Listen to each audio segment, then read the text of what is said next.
Hey there, I'm Ryan, and today I'm here to talk to you about the Lectron J1772 Level 2 Electric Vehicle Charger. We're going to cover its weatherproof functionality, we're going to talk about its charging power, and we're also going to cover its compatibility. Let's check it out. Now before we talk about features and benefits, let's talk about the design. Super sleek, really low profile, will look great in anybody's garage or on an exterior wall. It's not going to take up a lot of space. It's also going to look pretty sharp. I think my favorite feature of the Lectron is its weatherproof functionality. Its V-Box design allows you to install it both inside and outside.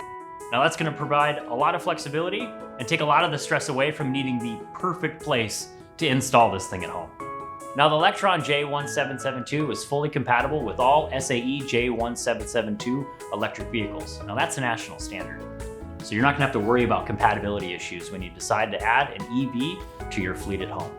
It also comes standard with a 20-foot long charging cable, which means you can move it around your garage and outside your driveway with no issues when you get it installed into your wall. Now the Lectron offers really powerful charging. Actually, their most powerful in-home charging station to date. With a maximum output of 48 amps, you're gonna be able to charge this thing really quick. You're not gonna have to do loops in grocery stores looking for a super fast level 3 charger. You can also choose a lower amp setting for full charge control and customization. Well, that's about it for the Lectron J1772 Level 2 Electric Vehicle Charger. My name is Ryan, and it has been my pleasure. Now, if you would like more information on this charger or other EV charging options, feel free to click the link below for more information. Get charged up, and we'll see you around.